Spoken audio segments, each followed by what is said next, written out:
Good afternoon and welcome to Deakin Stadium in Canberra for live NPL football. It is a glorious day in the capital in Canberra. It's a bit windy, but we're looking forward to Canberra FC versus Tuggeranong United, one of two massive matches in the NPL today. I'm Russ Gibbs, your commentator. With me on the gantry, on top of the world here in Canberra, is Frank Keisha, the Canberra Olympic coach, who has a vested interest, of course, this afternoon. Welcome, Frank. Thanks, Russ. Appreciate it. Two massive games, as I mentioned, one here today, first versus third, Tuggeranong United against Canberra FC. Implications for both teams, of course, and down in Nijong Oval, fourth versus fifth, Tigers versus Belconnen United. In a nutshell, Belconnen need to win to make the four. If they do, all of a sudden the permutations are up and about. Your four's there, but where they're going to finish, who knows? Yeah, exactly right. I think if Belconnen get over the top of Tigers, then Tigers have got another chance on Wednesday when they play Olympic to make that top four. Anyone can finish, I think, anywhere between sort of first and fifth at the moment, apart from maybe, I think Canberra FC are guaranteed first and second, Olympic are guaranteed first, second or third. And Tigers, who have come from nowhere, could even finish second if results go their way over the next couple of games. Well, let's focus on that game first before we get to the one here today, Tigers against Belconnen. The ladder, as I said, Tigers fourth, 14 games, 25 points. Belconnen, 15 games, 24 points. Tigers with a better goal difference as well, so the draw's out of the equation for Belconnen. For them, as we said, it's a win. For Tigers, you mentioned the slight matter of a catch-up game in the week against yourselves. They don't want to be relying on that result to get a result there either, especially with you guys pushing towards the first place as well, depending on what happens here. Yeah, look, we'd be very grateful if they're not pushing for a result that game, actually. They could put their feet up and relax. But look, chances are, look, they're probably two of the form teams of the competition at the moment. I think Tigers are 7 games undefeated, and I think ever since Yuli De Silva's taken over from Belconnen, they've just gone from strength to strength. And we saw that a couple of weeks ago here at Deakin Stadium, where they got the 2-2 draw, but they could have easily gone away with 2 or 3 points. Theoretically for Tigers FC as well, if they win both their games, then they could finish second. They could. I think we've got about 15 boys in blue that have got something to say about that, but we'll see that on Wednesday. Absolutely, that's on Wednesday at the AIS. Is that right? Canberra Olympic against Tigers FC. That's a rearranged game for the one that was abandoned at half-time a couple of weeks ago, when Tigers led 2-0 in that one, and caused a furore around town, didn't it?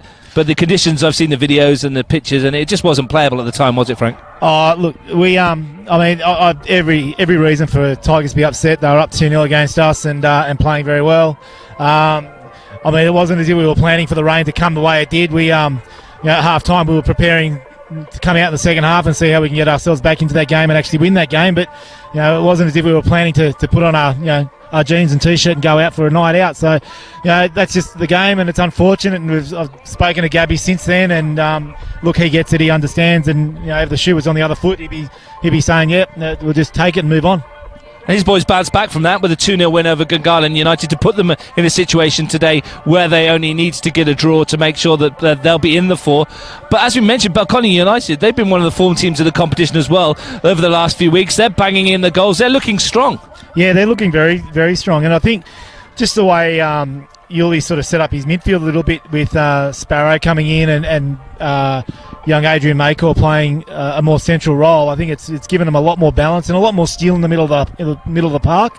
And they proved that a couple of weeks ago against Canberra FC when they did come here and get the draw. But look, I think it's a very the competition's on an ice edge at the moment, and a couple of results here and there, and then we move into that last game against Canberra FC Olympic, and that could be winner take all. We'll keep you up to date as best we can as to what's happening down at Nijong this afternoon. Tigers versus Belconnen United. I'm hearing that the under-20 game there has finished 2-2. So a result like that would be due for the Tigers in first grade, a replica of that one. Yeah, actually, and that's the thing. It's hard because I think teams like Tigers and even teams like Olympic, they're not teams that are set up to go out and try to get a draw. They're teams that are set up to go and win games, and if they don't win, they'll all eggs in the one basket, and they see how they go. So it's going to be good to watch, and for the neutral spectator here in Canberra, I'd really encourage you guys to get out and watch the games either on Bar TV or come out to a game, especially in the finals, because it's going to be one of the most closely fought final series I can remember. Talking about two teams for whom a draw is probably not good enough. Our main match this afternoon, Canberra FC versus Tuggeranong United. Talking to both Paul Makor and Mitch Stevens, the head coaches of both teams beforehand, they were like, well, even if we could get a draw, I don't think our sides can set themselves up to play for draws. We just haven't got that kind of players. Yeah, it's very difficult, and I think if you go in with that mindset that you're trying, not to lose rather than trying to win, I think it's fraught with danger there, Russ. Canberra FC 2 points clear at the top of the table with a better goal difference than Canberra Olympic at the moment. For them this afternoon, opportunity to get a 5 points clear, put a lot of pressure heading into the final 2 games of the season on Olympic, who play Tigers on Wednesday. And in case you don't know, next Sunday afternoon at O'Connor, small matter of Canberra Olympic versus Canberra FC could be a title decider on the final day. Yeah, it could well be, and it's interesting because that's a round 1 game that's been postponed to the last round of the season.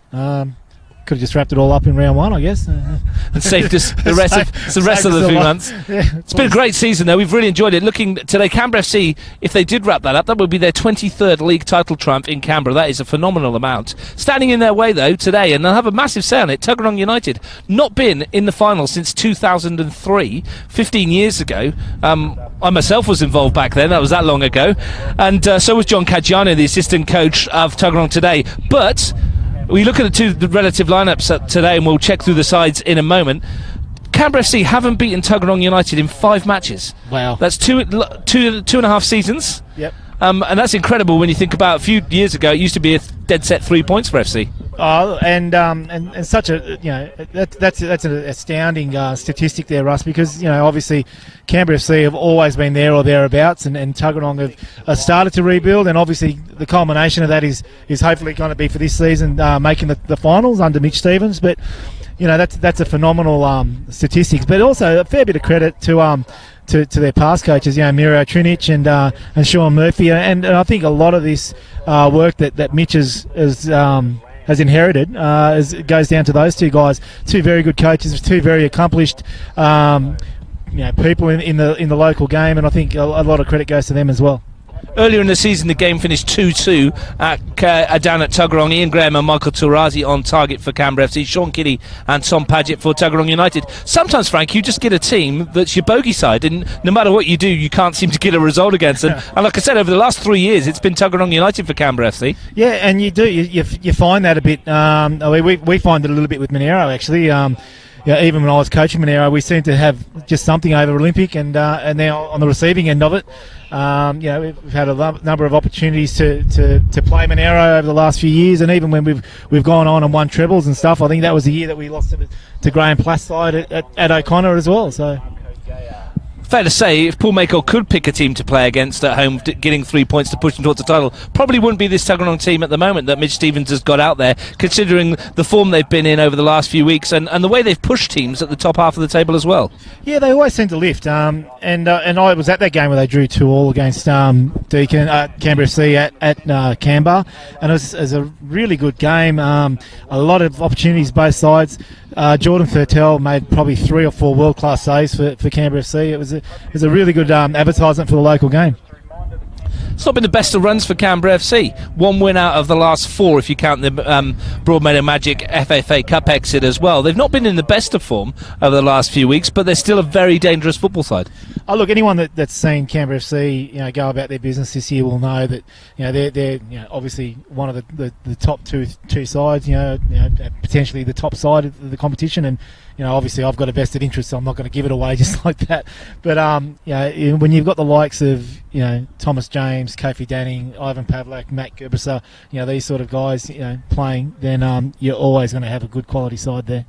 Putting a neutral hat on, if you can, for a couple of moments, how good is it, just from a Canberra football point of view, that we are talking the final round of the regular season with those couple of catch-up games, and we're still talking about the makeup of the top 4? That's brilliant, and that's I think if anyone complains about the the competition and the makeup and stuff like that, are generally going to be people that don't actually get out there and watch some of these games either. It's pretty easy sitting behind a keyboard and logging on to Facebook and having a look at results and making a judgment from you sitting in your at home and thinking, well, that's a lay down misère. Canberra FC will beat Tuggeranong and Canberra Olympic will beat Monero. But you actually go out to watch these games and you see the competitiveness across the board against all sides. Even we travelled to Riverina, and yeah, they got over the top of us as well, and they've beaten Gungahlin twice, and who would have thought Gungahlin weren't going to make the top 4 in the end of last season, with the young guys that they had coming through and things like that. So, I think if neutrals want to complain about the competition, they probably haven't had a real good look at it. Well, that was going to be my point. You lost to the Riverina Rhinos. You were beaten by Monero Panthers in your first game of the season as well. Woden Western, who currently sit 8th on the ladder, have taken 4 points off Tuggeranong United this year, who are 3rd. And that kind of thing just goes to show that it's competitive. Every single match, there's no gimmies in these games anymore. And they could have well taken points off Canberra FC last week. They were 2-0 up and looking the goods until there was a defensive mistake, and that really changed the game. And obviously with the quality that Canberra FC have got, eventually they wore Woden down, and even at 3-2 up, there was a chance last minute for Woden to snatch a draw with a one-on-one with Olaid there. But it just goes to show that there's no games that are just gimmies anymore in Canberra, which is great. The good news for Canberra FC supporters, Thomas James back amongst the goals again last week. Looked sharper than he has done in the last few times we've seen him play, when we saw him lose to the Tigers.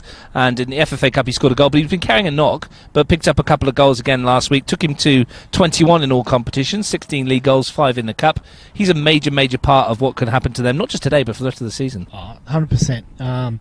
When you're talking about the best players in this competition, he'll be one of the first names that people will mention, if not the first name that people will mention. So, his influence over Canberra FC and the competition in general has been enormous this year. But we'll have a look at the teams in a moment when they come out. We're expecting them to come out very shortly. It's been, like I said, a nice day here today. It was pretty cold this morning. Where I'm from, over in Googong there, we had a bit of snow. I'm not sure how you were this morning, Frank. A bit nippy. Looking forward to the game. In the middle of moving my mum to a new house and lifting boxes, so no. I could have got a sweat up. I could have done with some snow that would have called it off or something like that. It would have been useful. You had a whole group of players not doing anything this weekend. Surely they could have helped you. I wanted it done properly, mate. Looking ahead to your week ahead, just focusing on Canberra Olympic for a moment as the officials get ready in the tunnel for bringing the teams out. Probably one of the biggest weeks in Canberra Olympics footballing history, even considering what you've done and achieved over the past few years. 100%, Russ.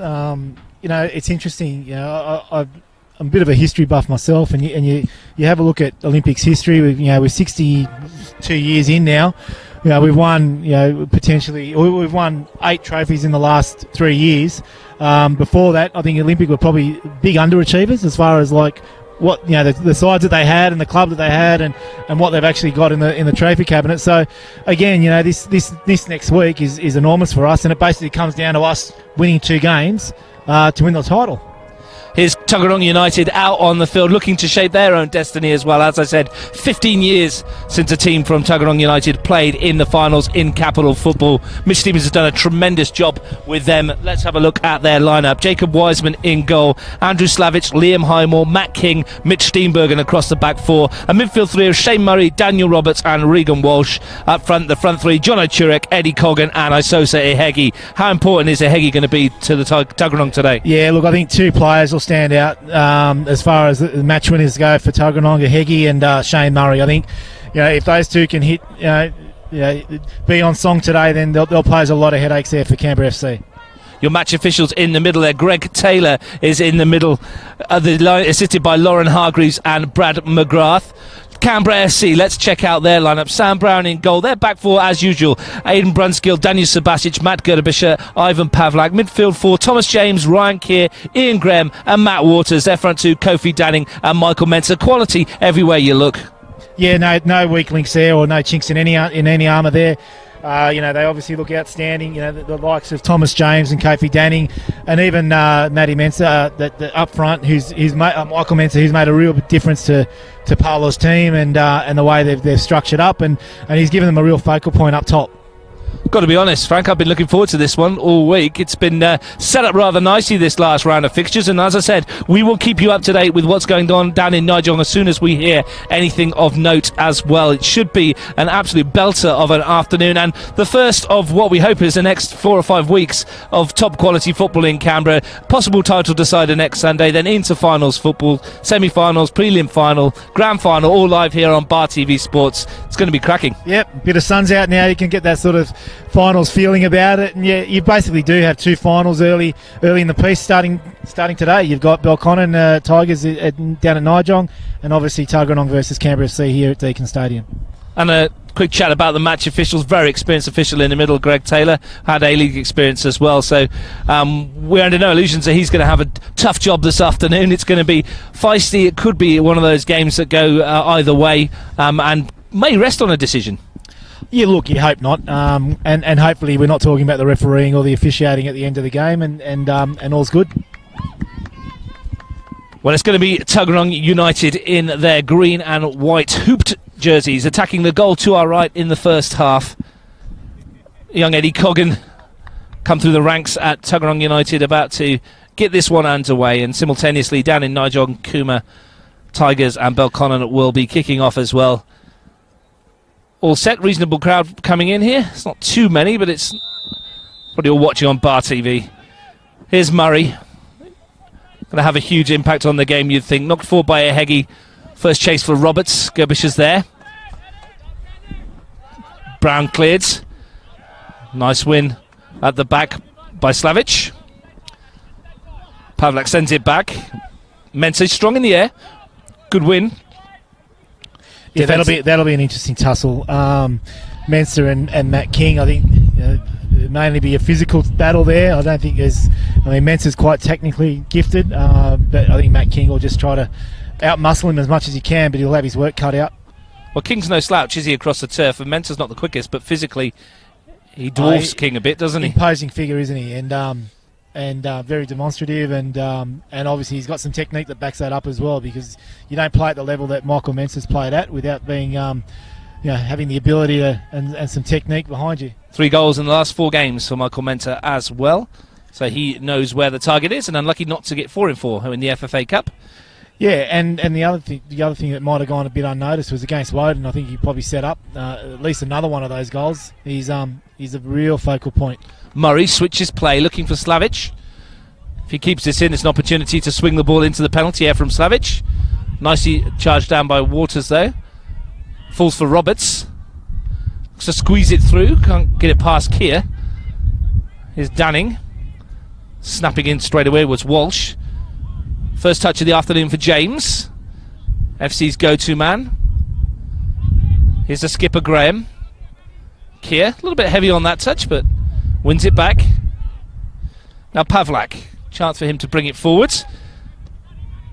Looking for the run of Danning. Steenbergen came across to make sure that Kofi Danning didn't have it all his own way. Pavlak again. These early stages are going to be very important, Frank, in terms of who can settle down the quickest and who can put their foot on the ball and maybe dictate the tempo. Yeah. Look, obviously we're feeling the wind up here, Russ, but it looks like the wind is actually playing a little bit of a part in the down in the park as well. I mean, there's a couple of balls that have really hung up and just stayed up there for a little while.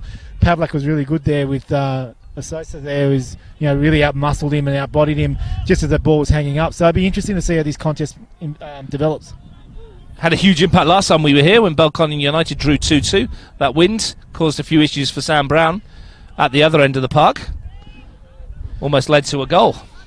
Here's Graham at the back. FC with the possession. Subasic. Looking for Brunskill, who'd advanced a bit further forward from his fullback position. Now James looking to skip away. Both fullbacks for Canberra FC are looking to get forward, and it almost leaves Subasic and Goodwasser at the back on their own, just with some cover there from Graham and Keir. But yeah, the 2 wide guys, Pavlak and Brunskill, are definitely looks like they're under instructions to get forward when they can. Walsh finds Murray. Can't miss him in his orange boots today. Roberts back to Murray again.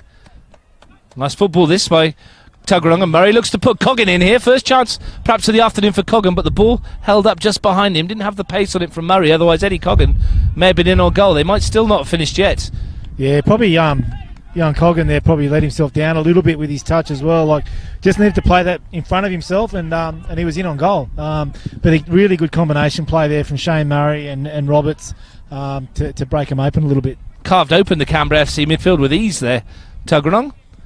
And just a poor touch from Coggan letting himself down. And really good to see young Daniel Roberts back and playing first grade again. Had a horrific time with injury at the beginning of the year and when he was overseas. So real credit to him to bounce back the way he has and not only be playing but playing at a very high level. One of a couple of former Tigers players in the Tuggeranong United team today. Liam Highmore, another at the back. Former players of Gary Wilkes down at Nijong. Here's a throw for FC, which Gerbershaw will look to send as flat as he can into the area. Good win on. Might drop on the far post for Danning. Thought about the acrobatics, I think, for a second or two. Waters. Good charge down by Slavic, but Waters is still there.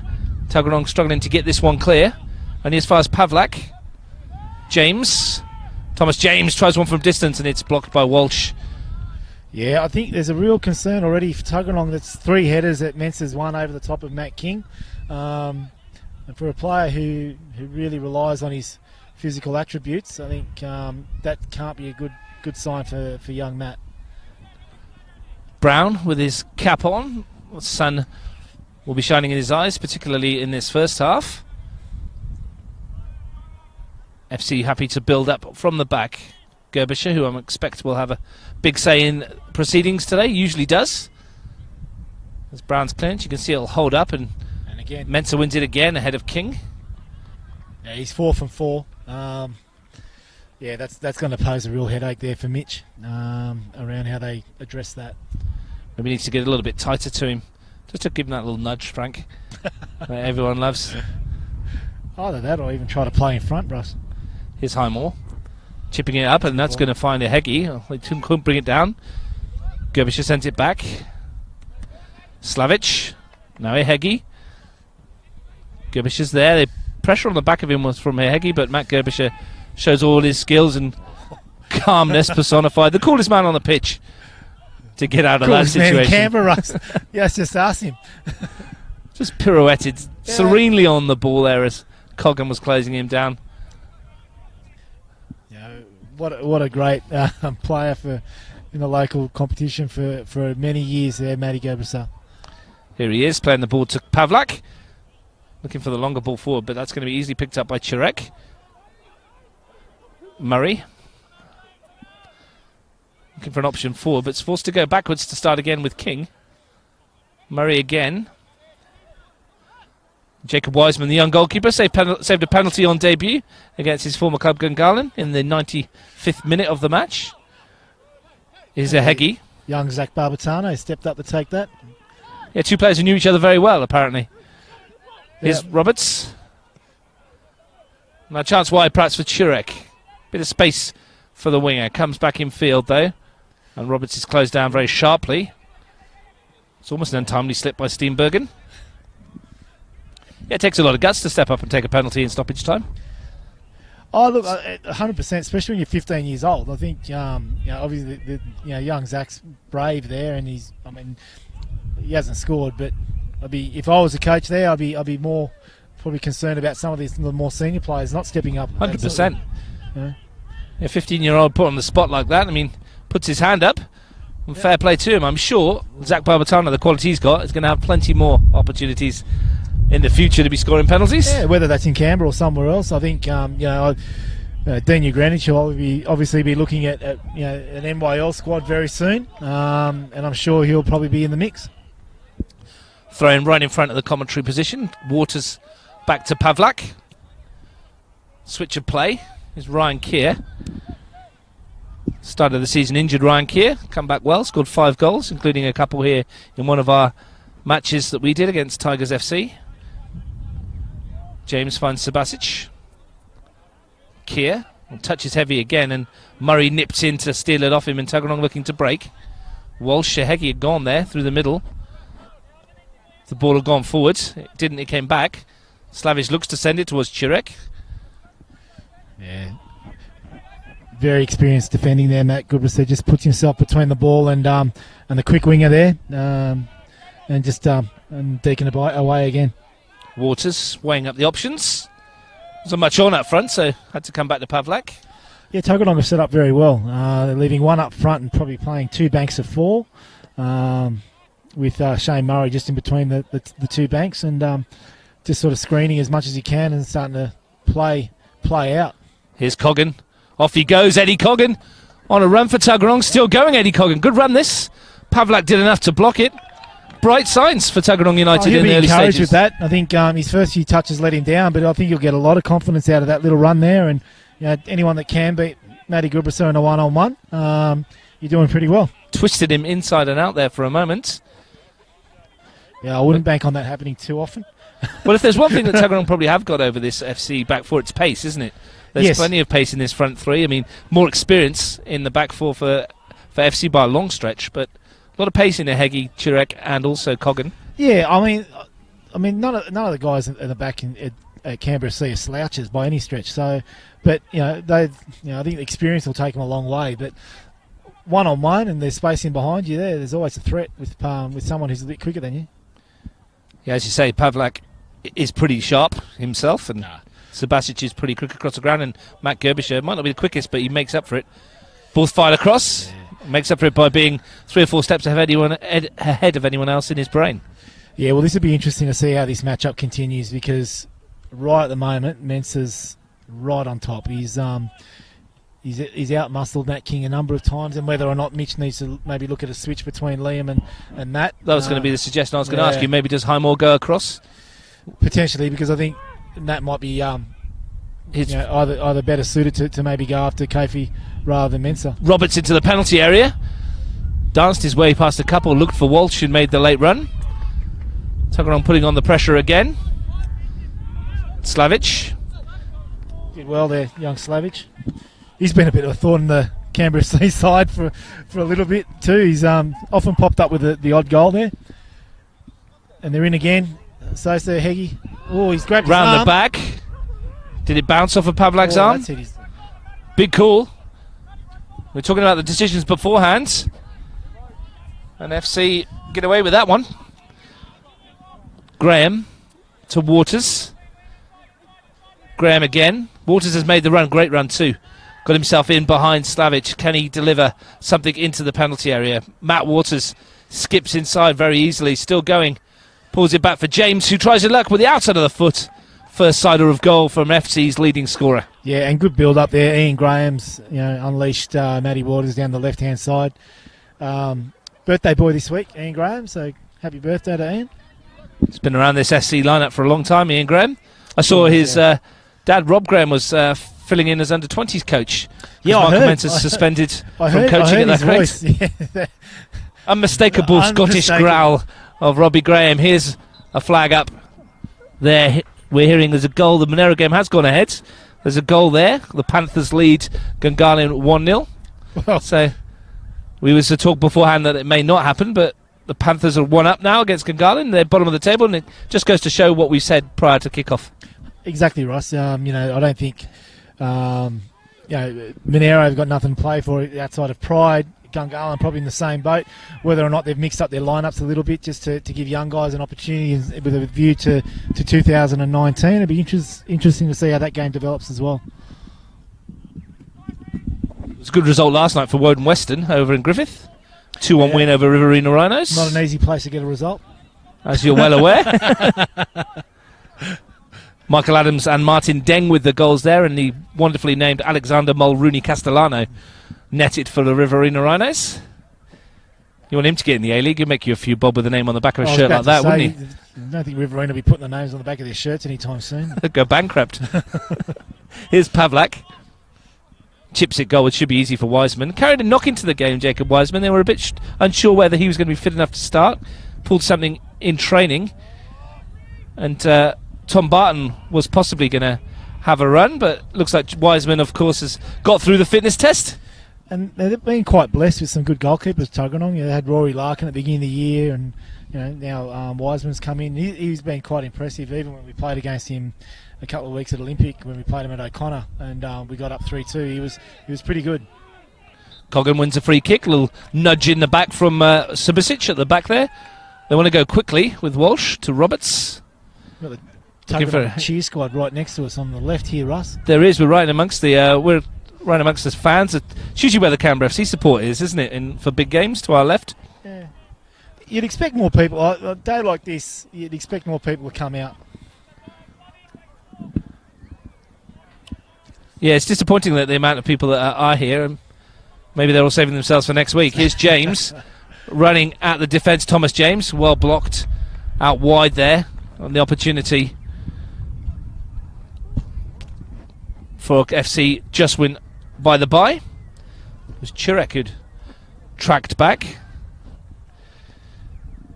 Throw in to be taken by Gerbishev. And we saw the last one was fairly lengthy, and with Mensah's aerial domination over King, this could be dangerous. It's in that area, and here is Mensah again. Doesn't get a connection this time. Roberts sends it away. Brunskill. Now Graham, nicely done. Steps away from two, still going in Graham. Waters tried his luck. Ambitious effort from Waters, but he's got the quality. He's got a very good left foot. I'm surprised he went for that near side post. I thought he might try to cut that across the keeper. It was dangerous. Good little run there for me and Graham, beating Shane Murray. And like you said, Russ, Matty Goodrich with a long throw, it always creates danger. I suppose the flip side is if Tuggeranong do break, then he's out of that defensive line, and whether or not they can expose that. Well, you're watching live football on Bar TV Sports. Quarter of an hour gone, no score. Canberra FC, Tuggeranong United. First versus third in the NPL, the last round of regular season action that we've got for you this season. A lot of credit to Tuggeranong too. They've been up in that top three all season.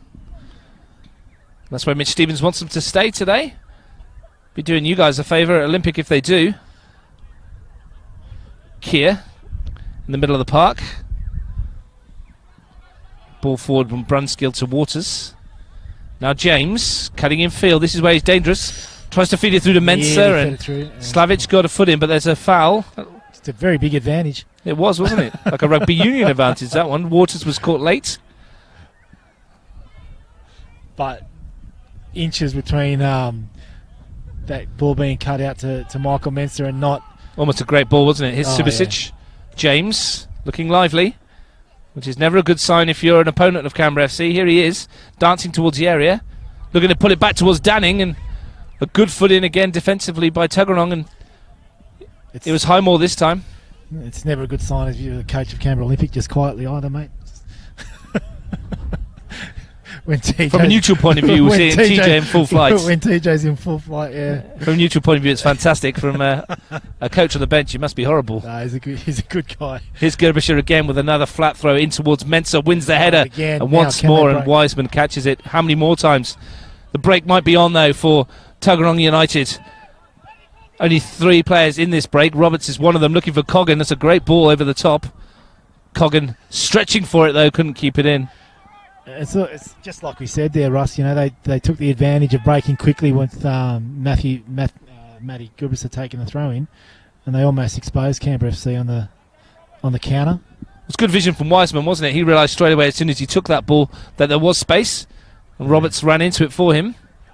But having said that, Mensah's won another header in the box. I don't think Goodrich is going to stop taking throw-ins anytime soon. And why wouldn't you? If you've got that much of an advantage, and that must be worrying, as you said, for Stevens. What he can do about it, I don't know yet. That's up to him. Maybe the switch between Highmore and King is the option. Who knows? Yeah, or, I mean, with the throw-ins is maybe you actually put someone in front and someone behind. But Churek's pretty tall, isn't he? He could go in and perhaps give a bit of an option back there, but at the moment, Mensah's winning everything in the air. Yep, and he's not getting any shorter.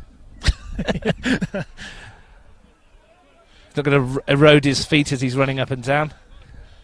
Bags of experience, Michael Mensah. He first came to Canberra a couple of years ago. He had a bit of a problem disciplinary-wise, didn't he? He was picking up a lot of cards. Yeah, he had a few holidays, didn't he? I think he had a pretty appalling record, actually, red card-wise. But now he seems to have settled nicely, and he coaches the under-20s. He's saying that he's suspended. But he's allowed to play in first-grade football, and Michael Tarazi's absence through injury. Here he is battling away, and that's Highmore showing his strength. There's a little bit of a difference in stature between Highmore and King, and you can see Highmore a little bit more physical. He's pretty underrated, Liam Highmore. I mean, when Tigers FC were flying and they were winning competitions, and even in 2016 when they ran second to us, Highmore was one of those blokes that sort of went under the radar and no one really noticed. And when it comes down to these these big games like this, it's not always going to be the superstars that are going to make the difference. It's going to be those players that, the consummate professionals, the consistent players that perform week in, week out. And if a couple of those guys can really stand out, they can make all the difference to a finals campaign. Here's Danning. First touch was good, but then he was hustled out of it by that man, Highmore. Slavic with the throw. It's a long one towards Coggan. Gerbischer's flicked it on for him, and Coggan's off and running. But Brown came out. Gerbischer's touch, nice. Here's Pavlak. Bit of space for him to go forward, perhaps. Elected to switch play and didn't get enough elevation on it. Chirek is there. And he gives it away to Waters. James. Back to Pavlak. Switches on if they go across field. A big gap for Aidan Brunskill on the far side. Here's Graham. He might look that way. He does, and there it is. Big switch to Brunskill. Chirek goes out to narrow the angle for him. James again. Patient build up this from Canberra FC. Tuggeranong not being sucked out just yet. Gerbischer. Sibisic. Kier. Finds Danning. The build up continues. Countless passes in this move so far. James finds Pavlak. Is there an end product with it? Here's Ivan Pavlak looking to step away from Slavic. Slavic does chips towards the far post, but too much on it. But decent build up. Yeah, kept the ball for a very long time, and you could actually see how clearly the way Tuggeranong is set up in that sort of formation there. They almost had a 5-1-3-1, the way they were set up. And, it was interesting to see how they're coping with it. They didn't come out. They didn't try to close the ball. They were trying to get Canberra FC to go side to side and had a number of players in and around the box to try and stop any crosses coming in, or at least clear any crosses that did come in. When eventually it did come in, it wasn't Ivan's best delivery by any stretch of the imagination, but you can see the way that Tuggeranong have set up their stall for this afternoon. Well, we saw what happened here a couple of weeks ago when Cam Reinhardt didn't get one quite right and dropped in the top corner. Oh, that was planned from Cam, I thought. Delightful chip. Heggie rushing forwards, looking to step over. Graham got in the way, and Kier, his midfield partner in crime, was there to help out. Break is on for Waters, but he's run straight into Mitch Steenbergen. Very strong defender, Steenbergen. Yeah, he's done well there. And no excuses for the players on this surface. Again, Deacon's immaculate. I still my favourite surface and my favourite stadium to come to in Canberra as far as playing. It's outstanding. And credit to the Canberra Deacon Football Club for putting it out, year in, year out in such immaculate form. Brunskill chips one forwards. Looking for the runners ahead of him. There was no one there. Midway through the half, no score. Time ticking on.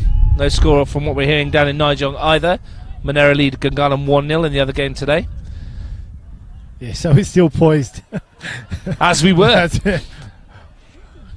Plenty of time for that to change. Gerbischer. Trying to conduct the orchestra ahead of him. Kier. James, who's peeled to this left-hand side. See how he goes into the penalty area. Thomas James pulls it back. Danning's there. It's hit Mensah, I think. I think he blocked it. Yeah, it was blocked by his own player. That was Goldwood's for sure.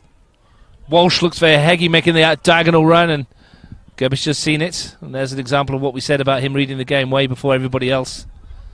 But good chance at the other end. Thomas James skinned his marker, and Danning unfortunate to strike Mensah with his shot. Yep, onto his left foot and just cut it back to little area just at the top of the 6-yard box. Kofi running in, and I think if that doesn't hit Michael Mensah, I think then it's 1-0 Canberra FC. But it did, and it's not. It's 0-0. Yeah, interesting. I think Heggie might have gone to the other side of the field, or might be playing through the middle. I know he's having a bit of a chat to Mitch, possible injury or something.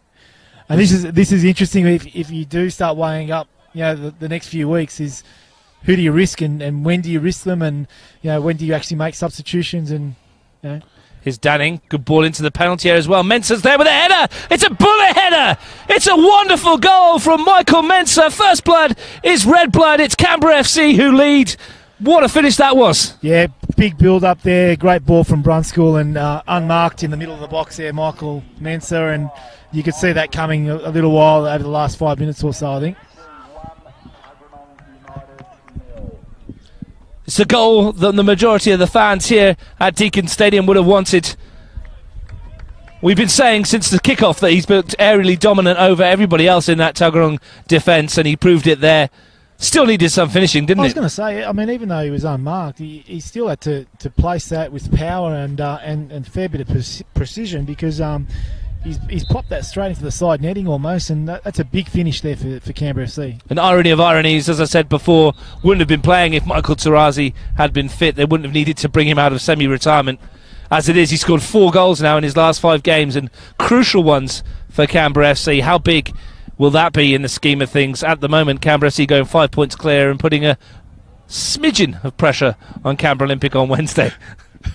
Oh, mate, we know what we have to do. Yeah, whatever happens, I think we need 2 wins. It's as simple as that. Tuggeranong United at the moment, though, will be praying that Belconnen do not score. If they do, they will be in trouble. Yeah, well, this is that's the story unfolding as well. Is just that how that pans out over in Cooma tonight, this afternoon. As we stand, Tigers on 26, Belconnen on 25, Tuggeranong on 26 as well. Tuggeranong on 4th at the moment on goal difference. That might change. Corner here for Canberra FC. Mensah wins it. I'm sure it will change over the course of the afternoon, Russ. I think there's a lot of football to be played in a couple of different locations. Plenty more twists and turns on its way. The way this season's been, who knows? It might rain at half time. Yeah. The Greek gods of rain. Oh, yeah.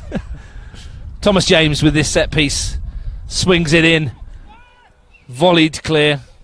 Good clearance too by Chirek, who was back there. In towards James again. That's well read by King. SC turning the screw a little bit here after Tuggeranong's bright start. It's amazing what a goal does for the confidence. Oh, yeah. Danning looking to skip away, and looked like he might have won himself a free kick there. He didn't. Yeah, very honest there, Kofi. I think a lot of the guys might have gone down in that. Yeah, Highmore had a bit of a swing, didn't he? Yeah, there was definitely some contact there. If you just joined us, you're watching live football on Bar TV Sports. It's men's MPL from Canberra, the final regular season games of the season, the final round, I should say, of regular games. It's 1-0. The goal from Michael Mensah. The header separating the sides. Here's Gerbischer looking for James, and the ball bounces nicely for Thomas James. He's off towards goal, cutting it onto right foot. Likes a pop from here, and that was deflected off the back of Highmore, and luckily, I think, for Tuggeranong, because that was on its way. That was on its way. That was goal bound for sure, Russ. Loves cutting inside, Thomas James, onto that right foot, and we know that's what he's going to do, but it's almost impossible to stop, isn't it?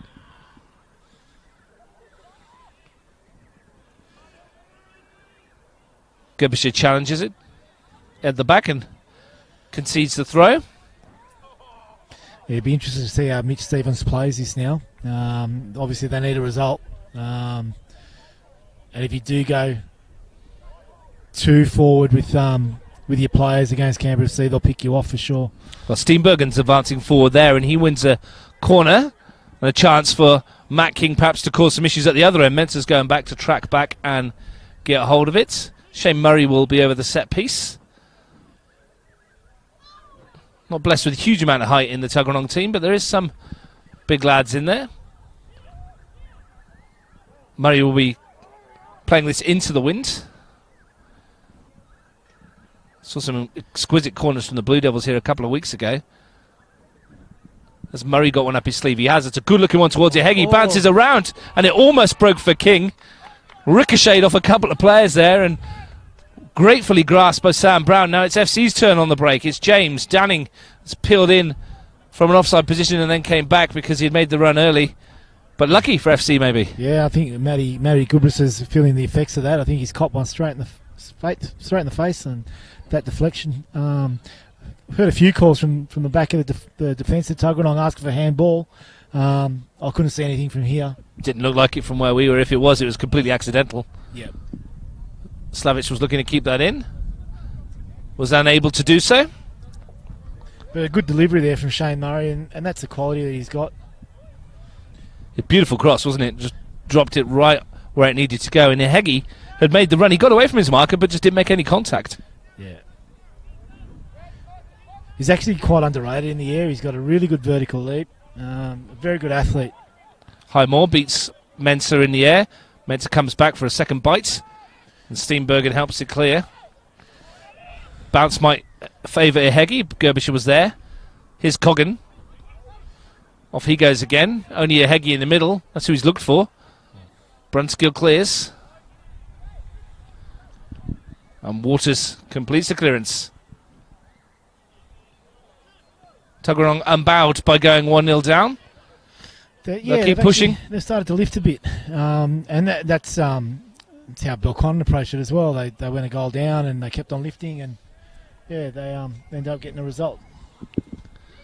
Here's a goal down in Nijong, and it's a big one for Belconnen United. They lead 1-0. Sam Whittier has scored for the Blue Devils after half an hour. That is a huge goal for them, and that puts them up the 4 and puts Tuggeranong out of the top 4 as we stand. Wow. Okay. I can't keep up. I believe. Oh, no, Tigers, sorry, out of the top 4 as we stand. Yeah. It's a massive goal for Belconnen, who lead 1-0. And that gives even more interest to the Wednesday game if that becomes a must-win for Tigers as well. Certainly does.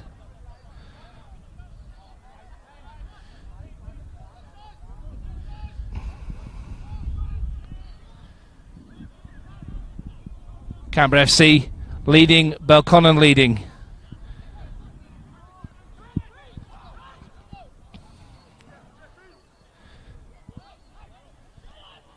Murray to this near side. Slavic. That's a good ball.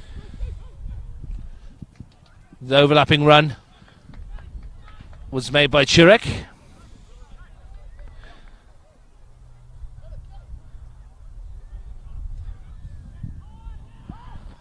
Here's Murray in the middle of the field. Took the touch. Looks for Heggie who made the run, and that's well defended by Sabasic. Murray again. Slavic.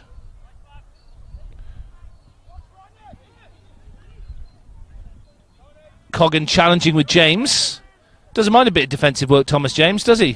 Concedes a corner there, but he gets back and helps, doesn't he? Yeah, good hustle there from Eddie Coggan to win his side of corner.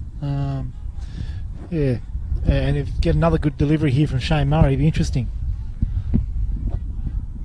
Just wonder how much both benches are aware of what's happening on the Tuggeranong bench, precisely down at Belconnen, and how much of a difference it makes. Yeah, if Mitch has probably told maybe 1 or 2 people to keep an eye on the score, keep everything else quiet, and let people concentrate on their game.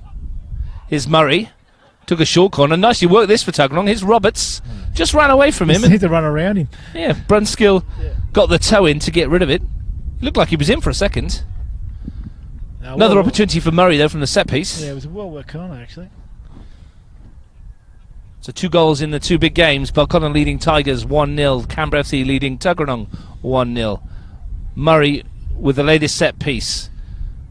Swung towards the far post. Brown came, didn't get, and got lucky as the ball bounced off of Churek's ankle, I think that was, on the far post. Brown was nowhere near that. No, he was in trouble there, Sam Brown. At the other end, Danning chasing the long clearance. He actually did really well to release Kofi on that side. Redeemed himself with his distribution, didn't he? Terrific ball forwards. Yeah. But I think there was a few alarm bells now with those last couple of corners that Tuggeranong have put in. They've played a couple of ones into the box that have been dangerous, and they played that short one that was well worked that they nearly got in behind the Deakin defence. Highmore's touch. Keir's there. Falls for Graham. James. Keir was the option. James wants Pavlak to go outside him, and he does. No Tuggeranong player goes with him, and that's a delicious looking ball from Pavlak towards the far post. Just faded away on the breeze though. Yeah, that's 2 now from Yvonne. That's just gone, beyond that back post, but they're still dangerous balls. If you get numbers in that box attacking that far post. Well, we saw what happened when they got one right. Michael Mensah met it with a bullet header, and that's that goal that separates the two teams here at Deakin Stadium. And it's interesting, Russ. We probably go back to our first 5 minutes when we were talking about the two fullbacks getting forward, and looks like they've been given a fair bit of licence, and it's a very good attacking option there for Canberra FC. Waters. Ball swung forward. Here's James. Looks to chest it down towards Mensah. Tries to use his strength, and it's well done by Highmore again. So they have made that switch, and it looks like Highmore's having a bit more joy with Mensah. They turn it over, though. Here's Danning. Only James ahead of him. Thomas James. Ran under his foot.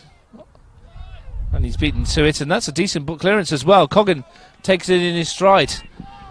Looks to spin his marker. Coggan versus Gerbischer, and Gerbischer just eases him off the ball. Yeah. Quality piece of defending from Matt Gerbischer. I think Eddie needed to get that ball into the box with his first touch pretty much. He had 2-on-2. He had Regan Walsh forward and Heggie. It's not been too much of the response has been good from Tuggeranong since they went 1-0 down, hasn't it? Yeah, but still, I mean, Sam Brown hasn't made a save yet, so we haven't really had a strike on goal. Yeah, they've threatened and they've got to the box of those couple of corners, but you would like to see them asking a few questions of the goalkeeper. Mensah challenges with Chirek. The goal scorer nudges it back to his goalkeeper. Yeah, Sam Brown been fairly underutilised in terms of what he's had to do for in terms of saving shots, but his distribution has been very good, and he sends that one forward looking for Danning. King wins that one. Slightly easier matchup in the air for him, that one.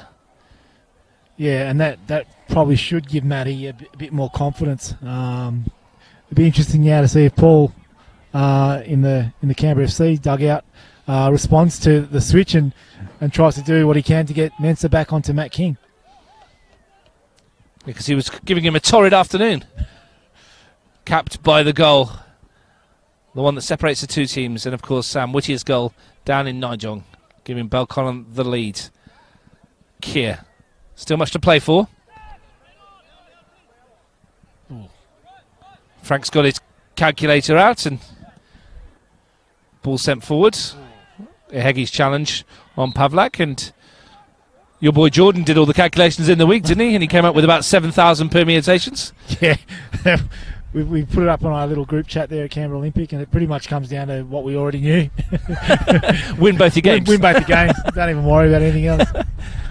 Do that, everything's peachy. Don't. You gave him a project though, kept him quiet. Here's Coggan. Here's a Heggie through the middle. He's got the pace to get there. It's going to roll away from him though, and Brown won it. It was interesting to see because you showed me beforehand, and there was like potential permutations of where they could finish, and Tigers was like 3, 4, 5. Tuggies was like 3, 4, 5, and there was just so many permutations between two games. Yeah, which is all you can ask for from a competition that's so closely run. You know, it's you want to see teams playing out to the very last, this season, and outside of that game, yesterday and the Monero game this afternoon, everything's there to play for, and even during the week, we've got Canberra Olympic versus Tigers, and then next week we've got Canberra FC versus Olympic, and you basically got finals before finals. Well, Tuggeranong have been given an opportunity here. That was a heavy back pass from Brunskill. That's out for a corner, which Murray is trotting off to take. Get a little wave there from Stephen Dominici and Josh Calabria there in the stand. I hope that's soft drink they're drinking. Yeah, that'd be Coca-Cola for sure. Absolutely, would be Coca-Cola. Murray with the corner. Swings it in towards the penalty spot. King was up there. Might fall for Coggan, but James gets a foot in. Steenbergen sweeps it across field. Asking a fair bit of Murray. Did very well, though. Brings it down. Roberts sends it towards Walsh. Brunskill just uses all of the experience, waits for the little nudge, and wins himself a free kick. Yeah, that's top quality defending, isn't it? And it's Regan Walsh as well, so he's experienced as well, and he's been around for long enough to know that as soon as he got close enough to Aiden to go down, he was going to go down. But well defended there from Aiden. So that's what your boys do on a week off, is it? They come and watch NPL football and they get scouting. Well, we trained pretty heavily yesterday. It was a good session. It was out at O'Connor. It was good. They did a midday session. Invited a few young kids as well, some of our under-20s and a couple of our more promising 18s, and we even had a young 15-year-old who I've got an opinion on. He's been scoring a lot of goals in under-16s competition and even scored in the 18s last week. So, yeah, it was good to have a hit out on the weekend. Good to see him at the game as well, and looking at potential opposition. Here's Pavlak looking to swing that one in. There wouldn't be much they don't know about these FC boys, having played against them many times over the last few years. Oh, lovely turn from Coggan. Bit by luck, by judgment, but here's a Heggie. He's got the pace to get away. Couldn't nudge it past Brown. He's still battling with it. Brown on the edge of the area. Heggie's in there as well. There's a free kick given. Is it a penalty or a free kick? A free kick for handball right on the edge of the box. Brown got his hand in there, didn't he, to deny him. And is there a card, or was it a bit unlucky? I think he was unlucky there, Sam Brown. I think he's made a good save. I'm surprised that Heggie didn't try to round him. He had the run. He could have gone, just touched it, run to one side of him and opened up the goal. But Sam Brown's done well to make the first save, and I think he sort of landed on the ball. And in that sort of skirmish, he's got his arm in the way, and I think. And if they weren't aware of Heggie's pace before, which they probably should have been, they definitely are now, because he was straight through the middle there. And I want to give Eddie Coggan the benefit of the doubt with that turn in midfield, but I think it was massively more by luck than judgment by Coggan that got him away.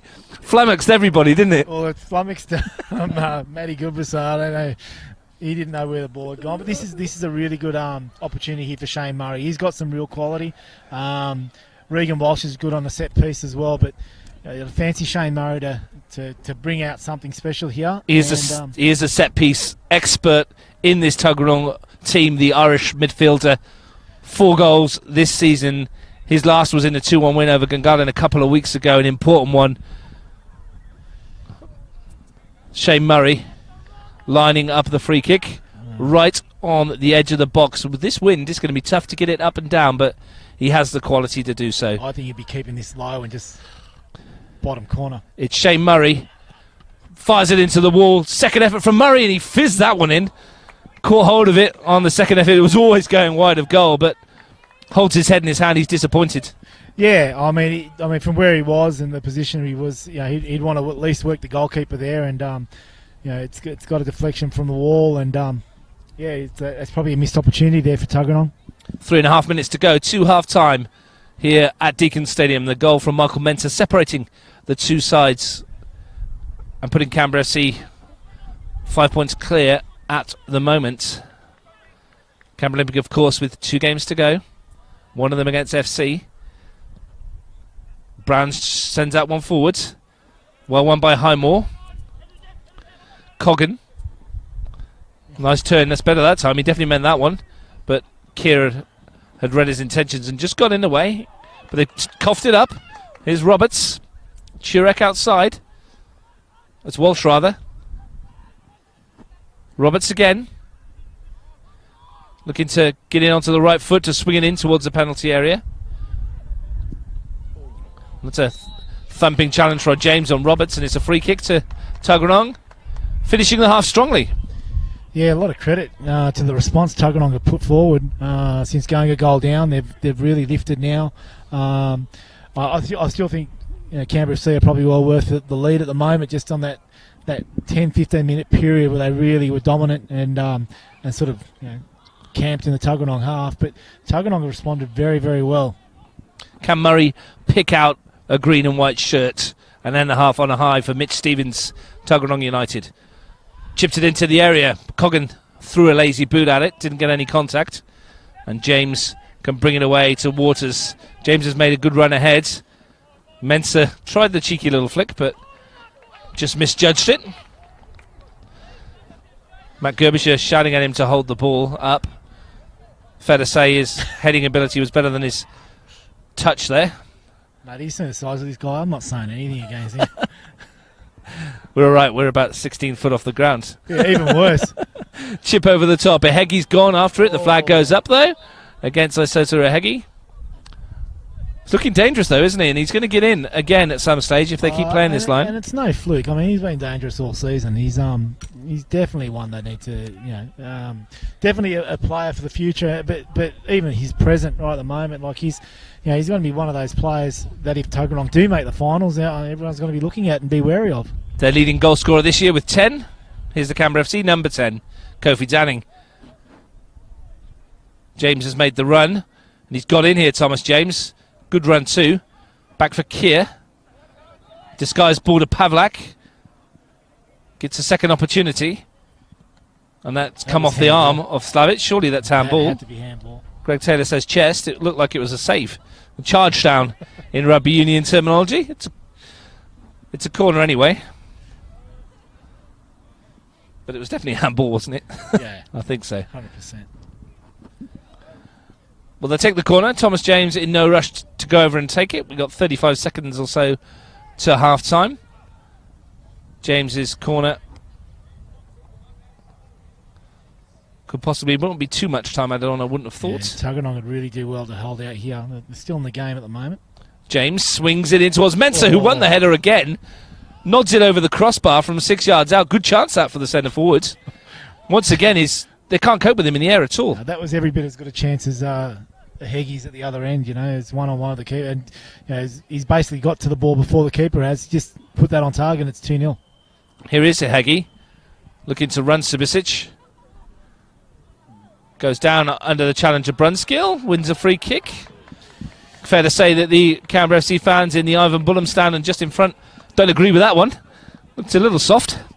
Yeah, it was a 50-50 contest, and one guy's won the ball and the other guy's landed awkwardly and gone over, and he's been given a free kick. I mean, obviously we've seen free kicks like that given, but we've also seen those being waved on and play on. Well, Greg Taylor's going to get a fairly feisty reception walking off the field if Tuggeranong equalise from this free kick.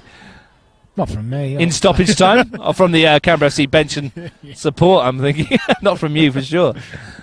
You agree with it 100%. Murray's behind it again. Bit further out from his last one. Better angle maybe for him. Walsh is there too. Is it the left foot of Walsh? It's not. It's touched off to him. It's the chip towards the far post. Heggie's there. Good return ball, but it's landed on the roof of the net. I'm not sure the touch was exactly what Regan Walsh wanted, and the half-time whistle goes, and it's Canberra FC who have the advantage, Frank, and they probably deserve it on the basis of play, but Tuggeranong have had their chances. Tuggeranong have done very well, but I mean, it's like we said, there was a 10-15 minute period where Canberra FC just grabbed hold of this game and were well on top and did very well to pretty much camp themselves inside the Tuggeranong half. You could see Mensah creating a lot of havoc in that centre part of the Tuggeranong defence. They couldn't deal with him. And they managed to eventually when they moved time more onto him, but that one opportunity that he did get, centre of the box, unmarked header, 1-0, Canberra FC. Summed it up perfectly. That is the first half at Deakin Stadium, where the league-leading Canberra FC are 5 points clear at the top of the table as we stand. The goal from Michael Mensah dividing the two teams. Down at Nigel, a goal from Sam Whittier is the difference between Belconnen and Tigers. We'll keep you up to date with both these games, of course. Join us for the second half. It should be 45 minutes of top-quality action here in the NPL at half-time at Deakin Stadium. It's Canberra FC 1, Tuggeranong 0.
Welcome back to Deakin Stadium for the second half of this NPL match between Canberra FC and Tuggeranong United. I'm Russ Gibbs.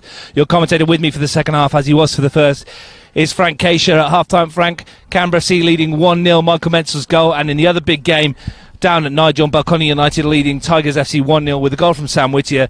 Should be a good 45 minutes. Strapping yourself in, ready to go. Yeah, well, it's as it stands, it's Tuggeranong's season on the line right now. Yep, they'll be hoping, if it stays as it is, they'll be hoping for a favour from you on Wednesday against Canberra Olympic, which would keep them in the 4. Sneaking, Tigers will be on 25 points, Tuggeranong still on 26. Oh, okay, yep. Sorry, I can't keep up. You do them a favour.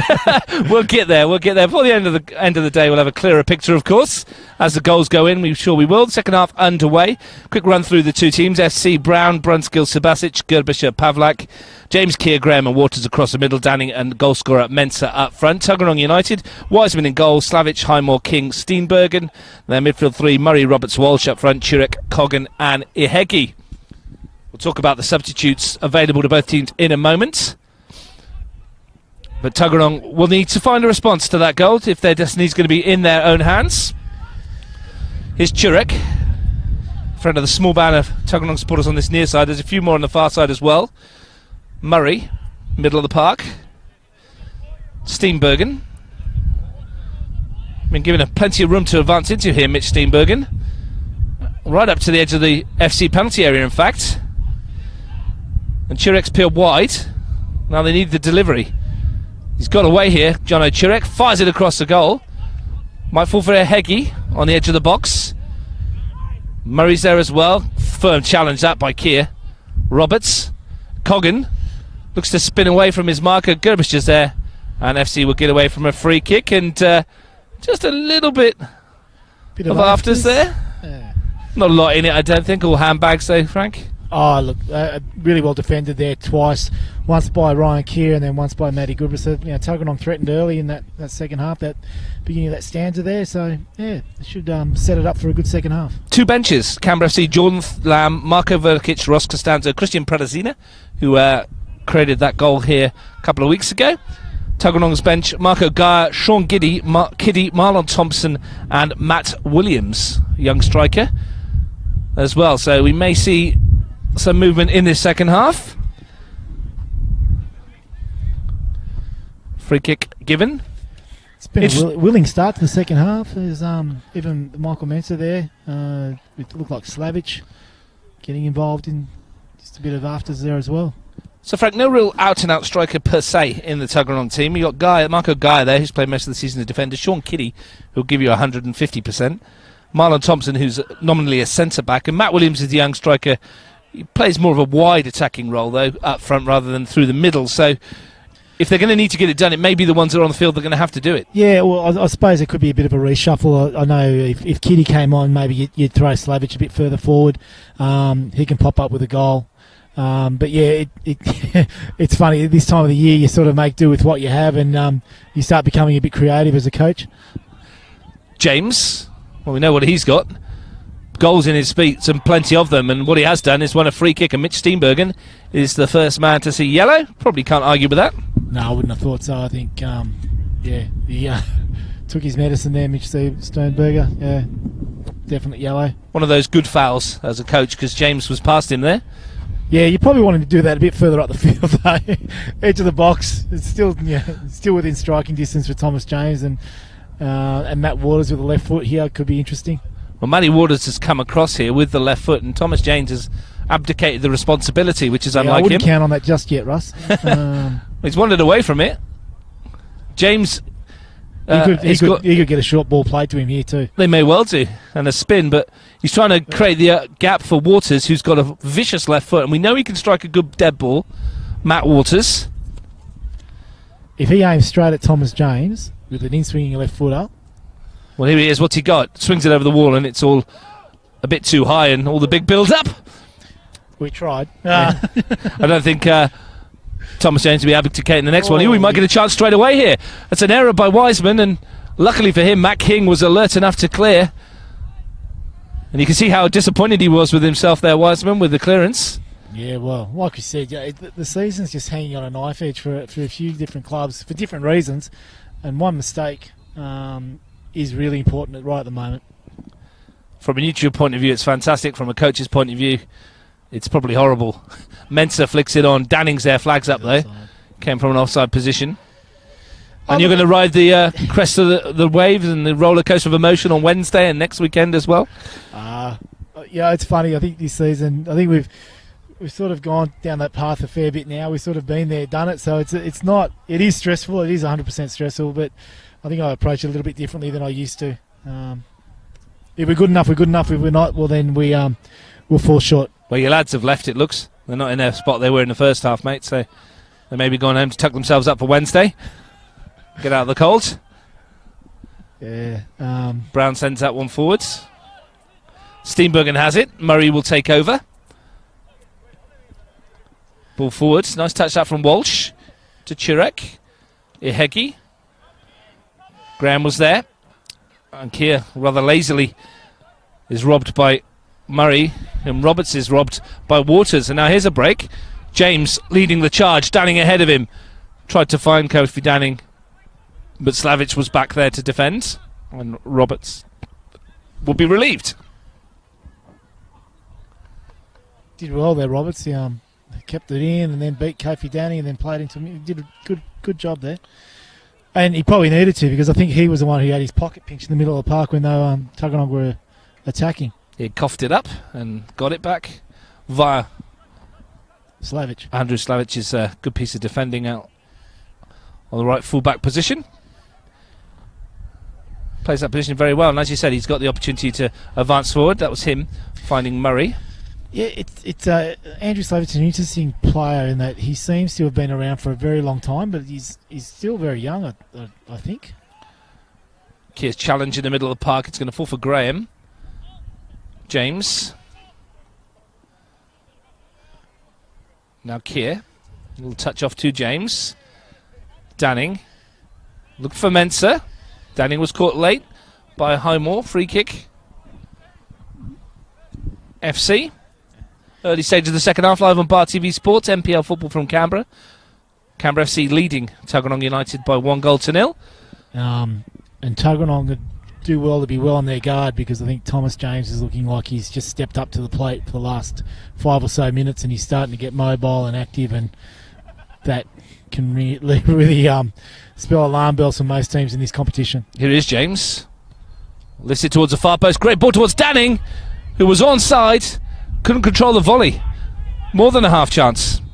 Yep, I think TJ has taken it upon himself just to lift everything, Canberra FC was. He's not about personal accolades, but he is in a race for the Golden Boot as well, isn't he? With 16 goals, Nicolas Vigefanier is up there amongst that leading challenge. He'll want a goal for differing reasons as well down in Nijong.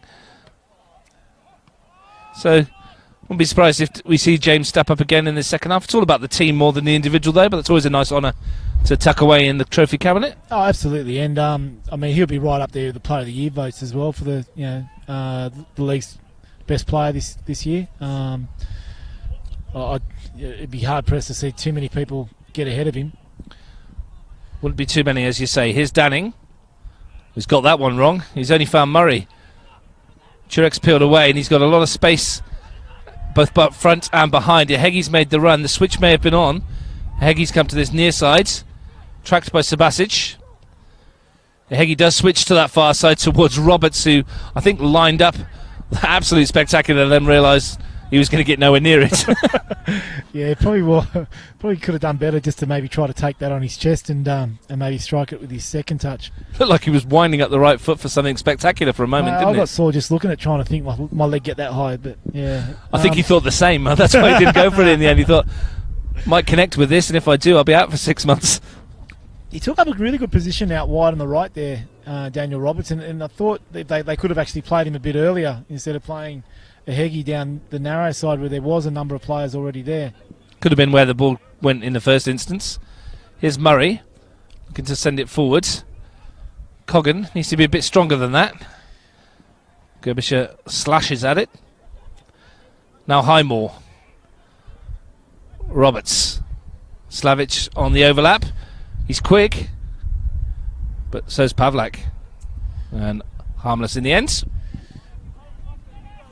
It's Interesting game, and it seems to come in a bit of waves. You know, one team will get on top, and then the other team will respond, and then it just in kind. It's a pretty even contest.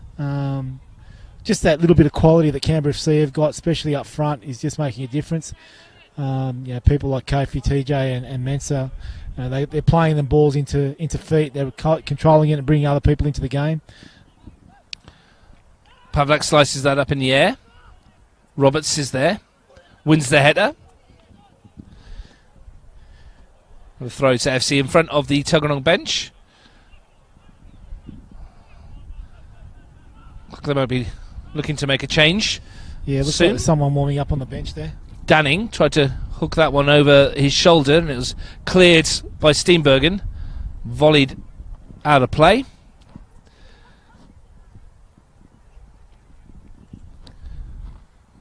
Still a bit blustery, isn't it, Frank? At the top here. The wind seems to have picked up a fair bit, Russ. Gerbischer with another one of those long throws, looking for Mensah. Bounces all the way through to Wiseman. And he gets us underway. Roberts loses possession to Gerbischer. Graham. Tuggeranong will do well to get more ball into Shane Murray. They need to get him more into the game, and just so he can start creating a bit more, because he was asking a lot of questions of the Canberra FC defence, especially in periods in the first half that really made the Canberra FC respond. Yeah, he's been the one that's looked most likely creatively wise. Mitch Stevens there with the ball in his hands, hoping his side can find a way back into the match. They don't necessarily need to, if results stay as they are, but it is putting their destiny in other people's hands, which is never a nice thing to do. Might get you a big crowd on Wednesday, though. It might. That's Canberra Olympic versus Tigers FC on Wednesday. And that's an 8 p.m. kickoff, Russ. 8 p.m? Yep. Past my bedtime. Yeah, past mine, to be honest. In all seriousness, though, if the Tigers do lose today, it's their last shot. Yep. I'm not backing on that one ending. Just what we need. Not backing on that one ending 0-0. Well, 0-0 on Wednesday doesn't do us any good either. So no. I imagine there'll be some goals in that game. I don't think we're done here, to be fair, with the scoring. Walsh sends it wide. Roberts looks to deliver. Ehegi got a touch on it. Comes for Turek. Murray lifts a good ball in, but there's no one there in a Tuggeranong shirt, and Brown can just clutch the ball. I think Turek should have taken the strike when he had the opportunity on the inside the box.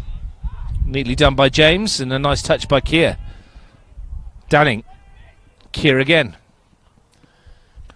He's got that one wrong. It sliced off the side of his foot. Getting a bit of joy down that right-hand side, Tuggeranong. Here's Turek. Walsh has made the run. But it's a bit heavy, that pass, and Gerbischer comfortably deals with it. Graham. Danning. Mensah looking to brush aside Highmore, and he does so. Now James, if he keeps this in, there's a chance for him to run at Steenbergen. He'll fancy himself in this one, Thomas James. And why not? Back to Mensah with a drive. It's deflected with under the legs of Matt King, and that was a nervous moment for Wiseman. That was a very good save. A little deflection there. Matt King put his head in his hands as soon as he did it. He thought it was in, didn't he, for a moment? Yeah. That was a very good save. We're 3-on-3 if Murray can release this ball to Walsh. He's gone all the way back to King, who had that nervy moment. Slavic. Tuggeranong looking for an equaliser. Looking for a way back to keep their season in their own hands. Walsh. Murray. Onto the right foot. Thought about the shot. Turek's got loads of space out here. Here's Walsh. Nicely done into the area. Gerbischer wins it. And it's FC on the break with James, and he's peeled off if Danning can release him into space. He does. King's chasing back. James does well, and King does better. That's a great piece of defending from Matt King. Yeah, he's done really well there, and the game has really opened up, Russ. Murray Chirek was completely unmarked down here for a moment ago, wasn't he? And they, no one wanted to play him the ball. no one near him. It's almost like he was in the shadows and not noticeable. And he's not small, John O'Chirek. He must be quiet. Said he wasn't calling. Here he is again on this list, so you can see him out of shot, but he's no one near him once more. Here's Slavic. Gives it away to Graham. Danning, a little bit of skill to come in field, and off he goes, and they look dangerous when they get in these breaks. Mensah, and he's livid with himself. Played the ball behind James. He thought James was going to peel away. He didn't. You can hear Matty Goodbus, even last week when I was watching these guys play against Woden, even when he's not near the ball, he's still barking instructions. He's still demanding more from his strikers, making them work back. King, one of many leaders in the Canberra FC team, is Walsh. Now Murray. Now Chirek does get the ball in front of the pocket of Tuggeranong fans in this near side, and he finds Murray on the overlap. This is a better build-up. Coggin, he almost tried to find Murray again and didn't quite work. Better build-up though for Tuggeranong. That was a really nice build-up developing there. And I think it's Coggin coming off. Well, he's worked hard, Eddie Coggin. Had that half chance in the first half, didn't he, where the ball just ran away from him. And when he was in early doors, that wasn't it, in the first couple of minutes, and that might have made a difference. Yep, so this will be interesting now to see how they set up. Is that Marco Guy? Yes, yeah. Marco Guy coming on. He looks like he's coming into a midfield role. And Regan Walsh looks like he's gone forward. Well, Walsh offering the support to Ihegi. Murray wins the header. Subasic. Peel for handball. Bounced up and struck the FC defender somewhere between midriff and arm. Here's James.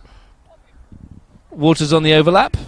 And King back to defend.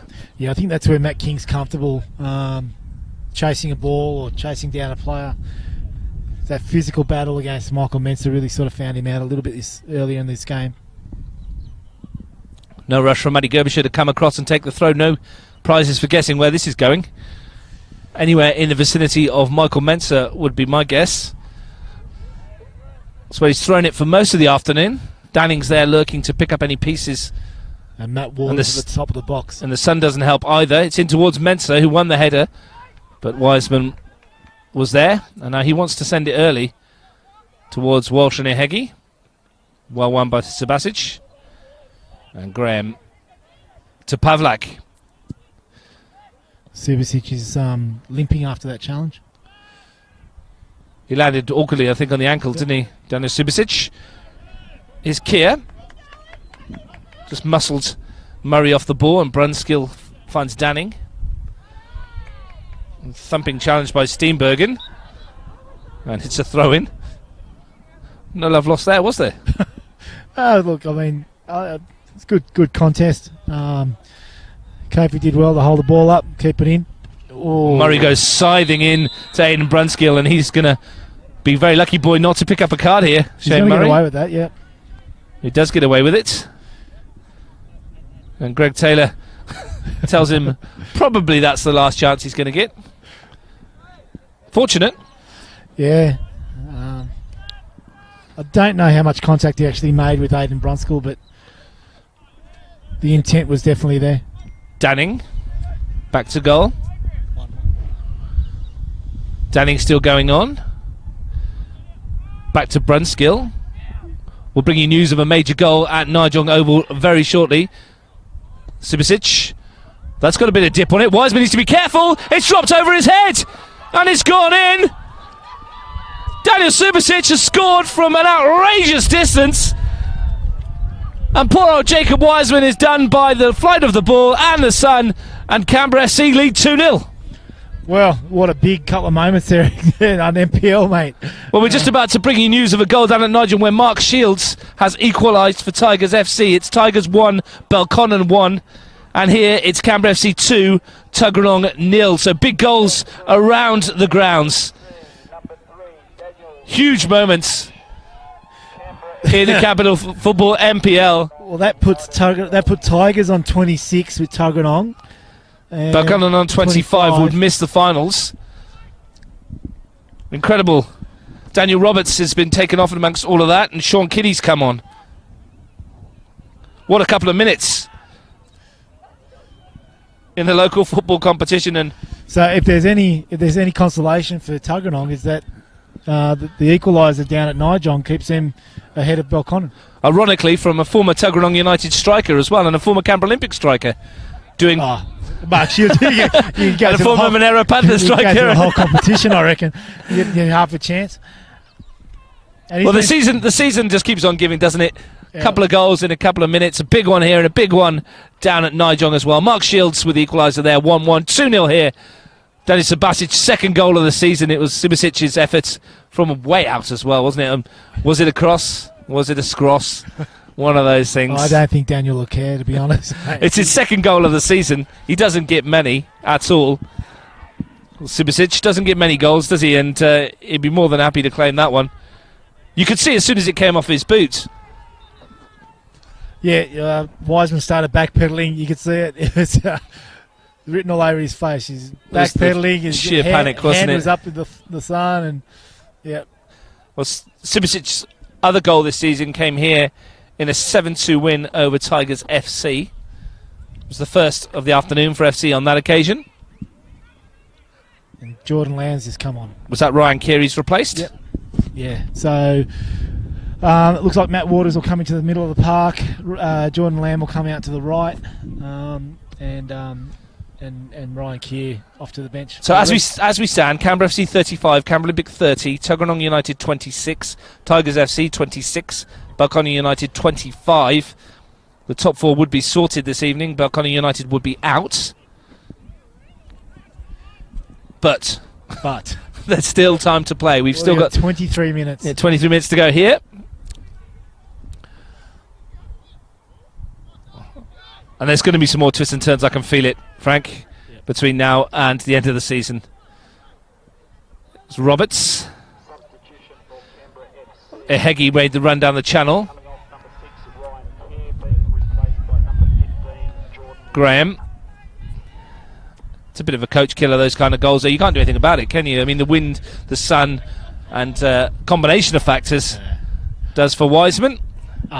It's one of those things, Russ. You don't practice for those. You don't practice to score them. You don't practice to concede them. So it's just part of the game. And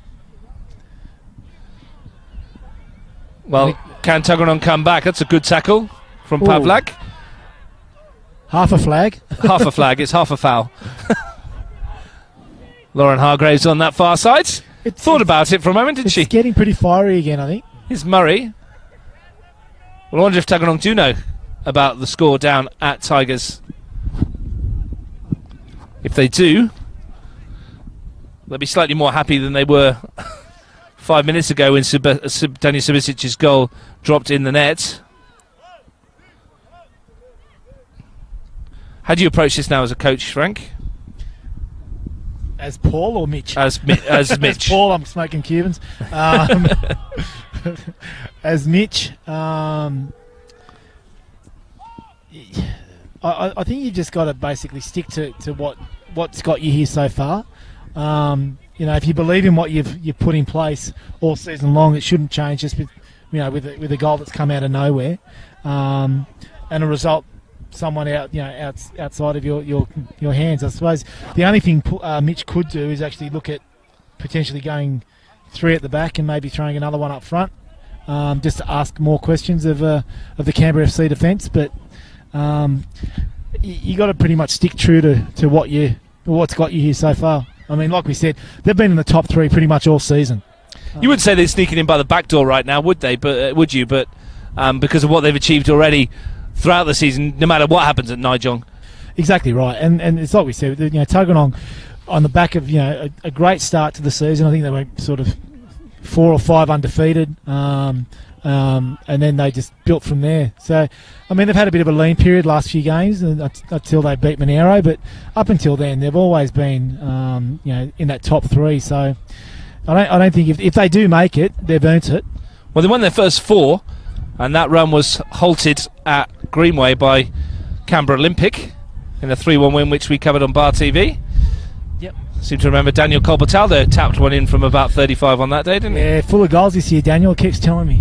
He's, he usually saves one for the big occasions. So look, I can tell you with hand on heart, there would not be one player I would swap Daniel Colbertaldo with at Olympic. Well, when you talk about player of the year points and stuff like that, those kind of players go under the radar a little bit, don't they? They're not by the people that... You mean short Italians? Or players like Daniel Colbertaldo, who makes things tick. He doesn't score a load of goals, but in terms of how important he is to a side, a bit like Liam Harmer you talked about earlier, and former player for Tigers FC. Do you remember Ian Elliott? Used to do very similar things for them. Flew under the radar, but very important. And the side just aren't the same when they're not there.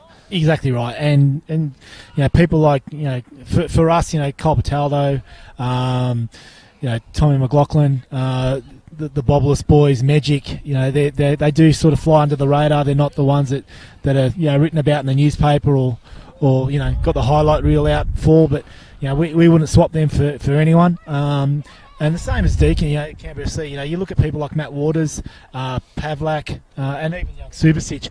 There's a lot of other players here that have bigger reputations and bigger profiles, which will get all the accolades. But those are the sort of guys that will take them deep into a finals series. Well, Subasic will have his name in the paper tomorrow. I can guarantee you that. Yeah, I guess so. With a goal that makes it 2-0 here. Derbyshire with another long throw, winding one up, hurling it into the box. Won by Murray. Waters will go wide again to the centre-back who stayed up from the throw. Looking to take on Kitty, the substitutes. Good ball into James and just prodded away from him. And if this does become fiery, they do need to be a little bit careful, Tuggeranong, because they might have a final series to play still. So, all these things need to be kept in consideration as well. Long throw into the area. Wiseman comes to punch and wins himself a goal kick. Good confident keeping.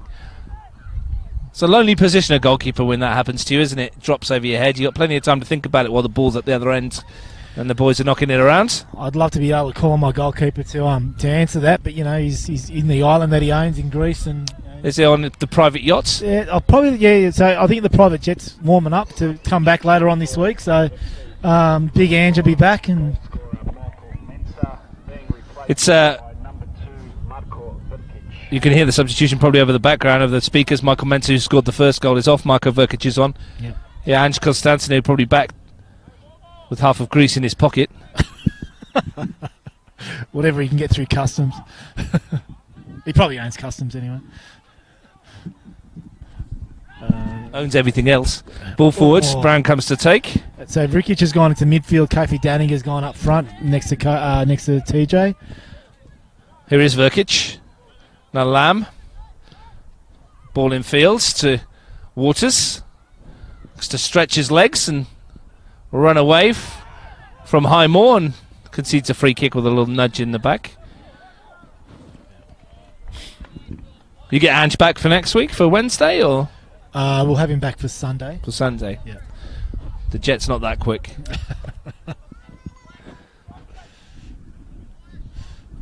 Hope he's watching this, because you tend to get a lot of good text messages off the back of those sort of comments. Yeah, I don't know what time it is in Greece at the moment. Be fair, a few people watch Bar TV overseas, watching these matches, following the NPL. A lot of people watch a Canberra NPL overseas, apparently. Yeah, they can't for the life of them find a score, though. After the abandoned game, plenty of interest in Peru and Africa and many other countries. Whole new fan base, apparently, Russ. Brunskill will take the throw.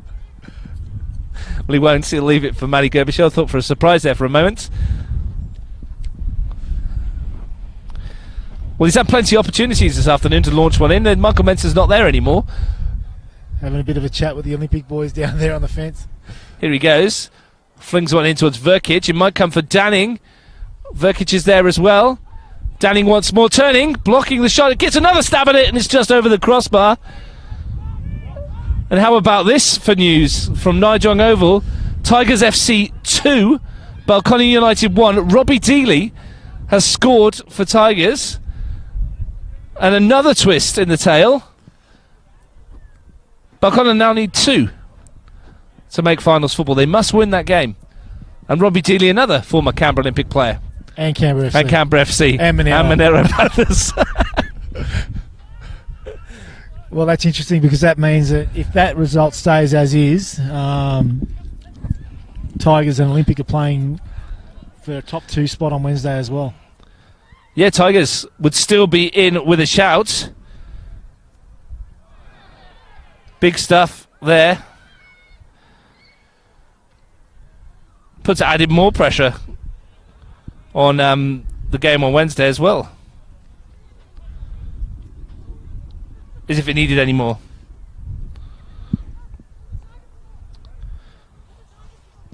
So Robbie Dealey's goal gives the Tigers a 2-1 lead. Big one for them. That's pleased the Tuggeranong fans to our left a little bit, hasn't it? Yeah. So that means Tuggeranong is still in the top 4. And Tigers have turned over a 1-0 deficit. Here's a chance for Marco Gaia, but he's fluffed his lines badly. Punches the ground in frustration. He was in for a moment there, wasn't he? I actually saw him taking some pot shots at half time, and he couldn't miss one. I think he should have saved one up. Well, he was right in there, the opportunity to get his team back into this contest. 13 minutes to go, that would have been interesting. Okay, you ready, Frank? As we stand, Canberra FC 35, Canberra Olympic 30, Tigers 28, Tuggeranong 26, Belconnen 25. As you say, that would mean, if we stay as we are, Tigers could still finish second if they win on Wednesday. If they don't, we've still got the decider next week. And Tuggeranong would play Tigers if you beat Tigers on Wednesday in the 3v4. Yep, in 2 weeks. Yep. Otherwise, you'll be playing Tuggeranong, perhaps. Yes. If you lose both games. Got it? Yeah, I think so. Glad you have, because I'm confused. What I do know is that Canberra FC are leading 2-0. Jordan Lamb's challenge with Shane Murray. Well, Shane Murray thought it was a Canberra FC throw, didn't he? And Tuggeranong will take it. Steenbergen back to King. Murray looks for Highmore. Kiddy's peeled away as an option if he wants him. He uses the combative fullback, his guy who blew that opportunity just a moment ago. And there's a little bit of frustration, I think. How long we got there behind the clock there? 12.5 minutes. 12.5 minutes, yeah. Behind the Canberra Toyota flags. Blowing away to our left. 2-0 here. You're watching live football on Bar TV Sports from Deakin Stadium, and down at Nijong, Tigers leading Belconnen United by 2-1. They were 1-0 down. Now they're 2-1 up. Twists and turns every single week in the NPL this season. Yeah, regardless of what happens out at Nijong, what a job Gabby Wilkes done with Tigers in the last few weeks. They could be going 8 games undefeated into Wednesday. Well, you consider what they did at the start of the season, a couple of 4-3 defeats to kick off the year, and they were down the barrel of 0-3 at one stage, I think, weren't they? And they were looking in trouble. Scoring lots of goals, but defensively they were all over the place, and what they've done is turned it around. They've always, even the beginning of the season, they're still hard to beat. Very difficult, and they're proving that this afternoon. Yeah, exactly right.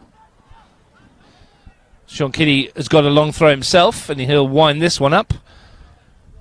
Saw this to great effect in Hobart back in the FFA Cup when Tuggeranong represented Canberra with great pride. And look at the pace on that one. Throws it into the area. Gerbisher challenged in the area. Huge shout from the Tuggeranong faithful for a penalty. He was involved with Walsh, and down he went. No doing. Here they come again, though. Steenbergen needs to win it. If he doesn't, they might be in trouble. He does get there, though. Yeah, one goal here makes it interesting, doesn't it? It does if it comes from Canberra, from Tuggeranong. Murray loses out to Waters. Pavlak just hoiks it forward. I mean, Manny Gerbish's got a long throw, but Sean Kiddie's is twice as far, isn't it? Sean Kiddie in that FFA Cup round of 32 in Hobart or Launceston, whatever it was. It was his throw that set up the equalising goal for Zach Munster. Yep. Took the game to penalties on that occasion. Tuggeranong the first representatives of Canberra in the FFA Cup. Canberra FC the latest. Yep. And Canberra Olympic the furthest. Who got the furthest? Yeah, we'll take that. We're happy with that. Steenbergen. Guy has rolled his man, and Brown comes out and collects. 10 minutes or so to go live here. Still quite windy. Yeah, I was about to say the temperature's dropped as well. Yeah, the sun threatening to go down behind us. Nice and high up here on the gantry. Here's Verkic. James ahead of him. Hasn't scored yet, Thomas James. That's unlike him. Looking to take on Kiddie. And neither is Villafania by the sound of things. True story. Yeah. Yeah, Mark Shields, I think that's his 10th league goal of the season as well for Mark Shields. Big season from Shieldsy. Yeah. Lamb out wide. Swings it in. Wiseman. He was nervous for a moment, wasn't he? He was thinking if that got a bit more elevation. The young lad really couldn't do anything about it, to be fair. It was one of those perfect shots. If that was a golf chip, you'd have been loving that from Subasic. Just drops in under the post, it's under the crossbar. It caressed the crossbar on its way in, didn't it? It was impossible to stop. Yeah. Chirek, the bark from Kiddie out wide. Can he deliver? It's a good-looking ball in towards Ehegi, who wins the header. Got it goalwards. Didn't get enough elevation on it, though, to lift it over Brown. It looked like it'd give Sam Brown a bit more trouble when he first got on. Punched that down the field, and here's Danning on the end of it. Can he get in? Kofi Dangan, he can't. News from Gugong. Monero Panthers 3, Gungahlin United 1. So it looks like the Panthers are going to end the season with 3 points. Well, they started the season with 3 points. Unfortunately for me. Bookended the campaign. So completes a fairly miserable last few weeks for Marcel Munoz and his boys, who expected to finish a lot higher than where they're going to. Yeah, unbelievable for mine. Like that squad and that coach. To me, they still rank really, really highly. But it just goes to show, like it's about getting results. Flat corner from Lamb. Nicely done by Verkic. Back to Lamb again. Can he pick out a red shirt? Goes low, and Wiseman was there, and I think Marko Verkic let him know what he thought of that cross. Wiseman hooks it away, and there's no chance at all for Guy to keep that in. 8 minutes to go. It's now 3-2 at Gugong Goalfest. Maybe it's not 3 points for Monero at the end of the season. Maybe Marcel Munoz is listening to our comments, and his boys have just upped the ante. Must have been the compliment I gave.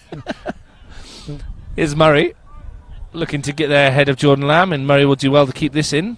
He does exceptionally well. And then Steenbergen chips it straight back out of play. Don't you love that?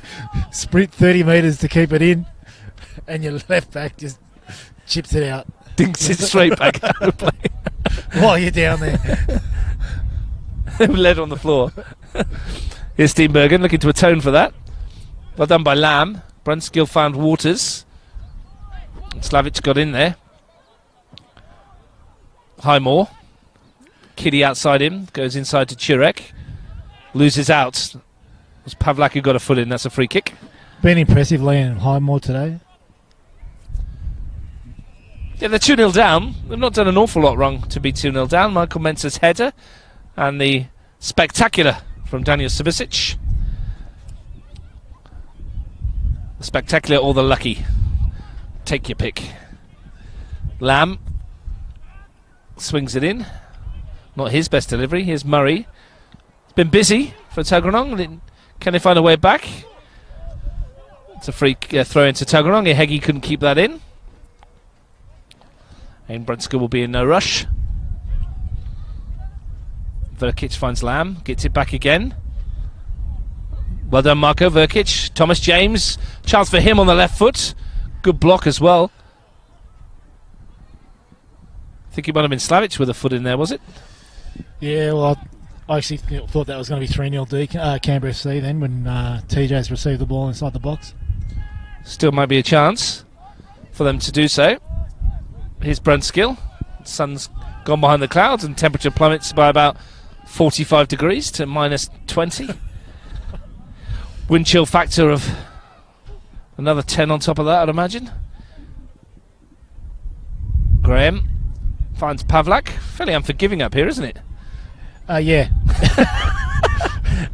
King tackles Danning. Let me defrost my tongue and I'll talk to you, Ross. I mean, you were brave holding on to the pillar there because your hand's going to freeze to that, mate. Be peeling you off on Wednesday. I love the places you bring me, mate. You wouldn't rather be anywhere else, would you? Let's be honest, Frank. Oh my God, it's freezing. The reception you get when you come in here, and yeah, I mean, always made feel welcome. As I said last time, it's because you're robbing them of their trophies and a chance to do so again in a couple of weeks, maybe. Should Olympic get up on Wednesday against Tigers FC, sets up a rather tasty 1v2 final game of the season. We'd have taken that at the start of the year to round off our regular season coverage on Bar TV. Won't be here though, it'll be at O'Connor Enclosed. The venue of dreams of Souvlaki. Yes, with our dual goal posts. Dual goal posts.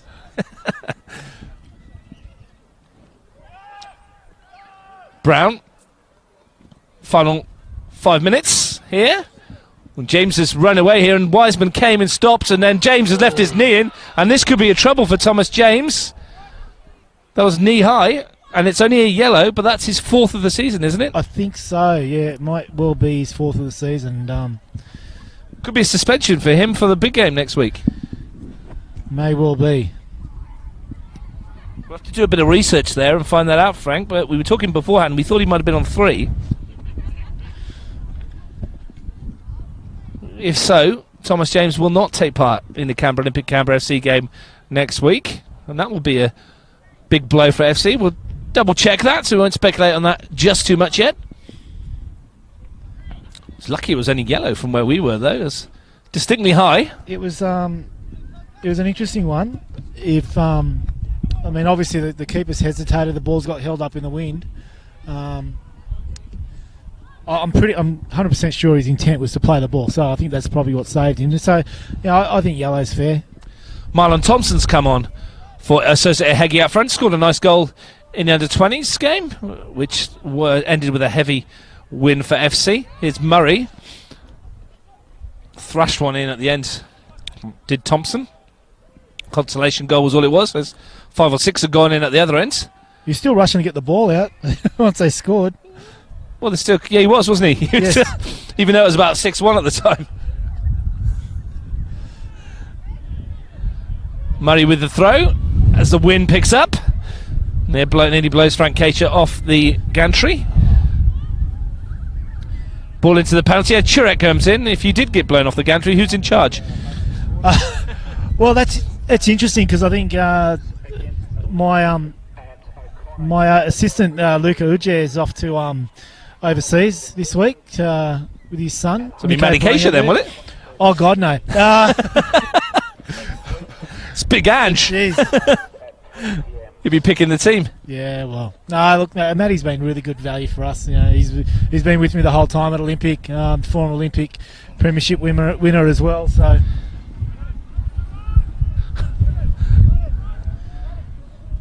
but yeah, no. My phone keeps beeping. We think it's a text or about goals somewhere else, and that's just my wife checking up on me.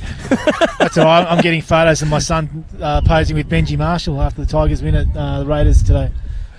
We're all about the family here on Bar TV Sports.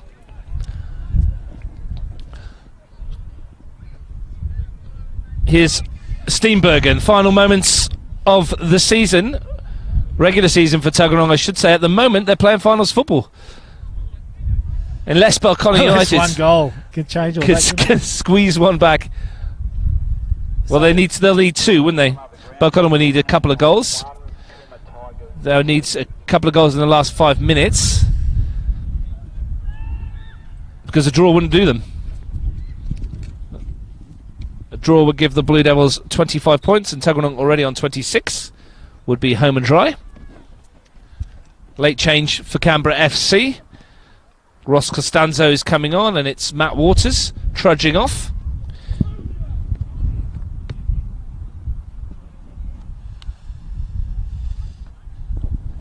It's difficult to say, Frank, that FC haven't deserved this one. No. Interesting, like, if that, obviously the goal that Subasic has scored was a real turning point. But I think, Tuggeranong have definitely been competitive throughout this whole game, and had they taken a couple of their chances, the result might have been different. But again, the quality of Canberra FC and the boys that they've got, the quality that they've got will really shine through. And I mean, whoever they play in the finals, Canberra FC, they're probably going to go into those sort of games favourites more often than not. And there's big expectations on this club, and they've stepped up to the mark again today. Time running out here, time running out at Nijong, time running out on Belconnen United season.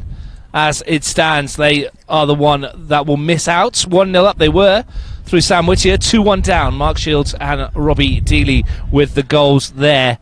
And I'm hearing now that it's probably all over at Nijong Oval. A third goal for Tigers FC. Nicholas Vijafanye from the penalty spot. And that's going to confirm Tuggeranong United in the finals. Another goal from Kuma. Vijafanye putting himself up into the race for the Golden Boot as well, with a round to go. And sets it up rather nicely for Wednesday. Maybe for you, mate. I could do without that. So 3-1. I mean, it does come down to it. Like if So unfortunate for Steve Forshaw and Yuli De Silva and the Belconnen United boys down there. They've ended the season very strongly, and they've just left their run that little bit too late. Look, I think if you look at those top 5 teams in the mix, it's still very, very open final series. Obviously Tigers are coming into the finals with amazing form and a great run. Canberra FC have gone and beaten Tuggeranong today, and Tuggeranong were well worth really good value for today, and they've been well worth their inclusion into that top 4 all season with the way they've performed. Thompson's after this. Well, it might fall for Churek, but Gerbischer says no. He won a clean sheet. Maybe he's on a clean sheet bonus. Ball chipped into the penalty area. You'll have more money than Ange if he's on a bonus. Nobody's got more money than Ange. He owns half of Canberra. Here's Murray. Slavic tries to wind one up, and Graham got in and cramps up there, Andrew Slavic. Thompson is involved. It's bouncing around the penalty area, and FC can't get rid of it. They do eventually. Well into stoppage time now. Steenbergen. Murray. Slavic has got a lot of space ahead of him. That's a cute little ball in towards Thompson, and that's smashed up towards us here. And I think even talking about the final series... Hang on a minute. Is it all over? Nijong Oval. Another goal. Jason Ugrinich has pulled one back. It's now Tigers 3, Belconnen 2. It may not be done just yet for Belconnen United. Time obviously ticking away there as well, and that'll send a nervous shudder through some of the Tuggeranong supporters. They still need a couple more, though. James has gone on the end of this. Here's Thomas James. Chance to go through. Thomas James will make it 3 with his 22nd goal in all competitions this season. His 17th league goal, and that retakes the Golden Boot lead for him. He's been a thorn in the side of Tuggeranong all afternoon, and Thomas James scores once more. It's amazing. It's almost as if the goals have been in sync between here and Nijong. It's like one team scores and the other team scores. But yeah, TJ's taken that really well, and I think that's probably what Heggie could have done earlier in the game when he had that one-on-one opportunity with Sam Brown. Sosa took the decision to shoot, was blocked. This time, quality finish from Thomas James, rounded the keeper into an empty net. You never thought he was going to miss, did you, when he went through one-on-one? Just took his time, stepped around the goalkeeper, and then rolls it casually into the empty net. He's done it so many times this season. And keeper seems to be injured. Yeah, he had a knock before the game, Jacob Wiseman, and maybe that stretch has re-aggravated that. It's not good news for Tuggeranong ahead of a potential finals game. They have a week or two off to recover. Not good news for us if there's any extra time, because I'm freezing, Russ. Yeah, I'm pretty cold. It's only the goals floating around that are keeping us warm. Monique on the camera, she's rugged up, but looks pretty freezing as well. Everyone doing their best, though, on Bar TV Sports to bring you some live football. We've enjoyed this one. It's been one-sided on the scoreboard, but We've had a few games lately where the final scoreline has not really reflected what we've seen, and Greg Taylor says there's no point carrying on. Canberra FC win 3-2.